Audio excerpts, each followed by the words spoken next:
বেড়া ফ্যাটের ভিতরে ডাইনোসর ফলন যুদ্ধ করে কিছু অর্ডার দেনা বাবু, বেশি খিদা লাগবে। তুই কিছুক্ষণ আগে তো সাদে বিস্কুট খাইলি, তোর ফ্যাট নাকি ব্ল্যাক হোল। চিকেন ডালো চিকেনে গাই পই যাবি না। আরে থাম, ওরে কিছু বলিস না, ওর কোনো দোষ নাই। সায়েন্সে বলা আছে যার বুদ্ধি কম সে বুদ্ধির অভাবটা খাওয়া দিয়ে পূরণ করে। বাহ, তোর তো অনেক বুদ্ধি না? তাইলে বলতো মুরগি আগাচ্ছে নাকি ডিম? আরে আরে দেখ, আমার ফুটবল মতো বন্ধুটা রাগ করেছে। ফুটবল মানে? আরে না না, ফুটবল না তো, ফুলের মতো বন্ধুটা। আরে বেটা তোরা চুপ কর বেটা, কালকে আমি চিকেন আর এগ দিয়ে লাঞ্চ করব। ইংরেজি মারাই। তাই তুই আগে কত মুরগি আগাইছে নাকি ডিম? আরে গাদা, এটা কোনো প্রশ্ন হলো? এটা তো একবারে ইজি। সে মুরগি আগে আসছে, না হলে ডিম কে পারতো? তোর খালাই?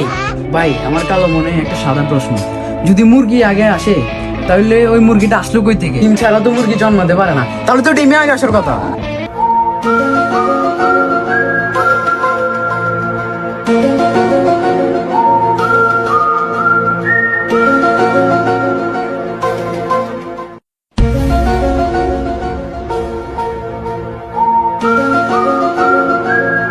একখান খাতা লো, আর একখান কলম আনিস। খাতা? এটা আমার কোন গ্রহের জিনিস? বেড়া নাটক নগর একখান হাতাম না, এসাই বলতে যাই একখান হাতা লই তো। খাতা কলম জীবনে বই করতে উল্টাই চাইলাম, ইবেই মনে নাই আবার খাতা কলমের কথা কর। আচ্ছা বুঝতেছি না, ডিম আগে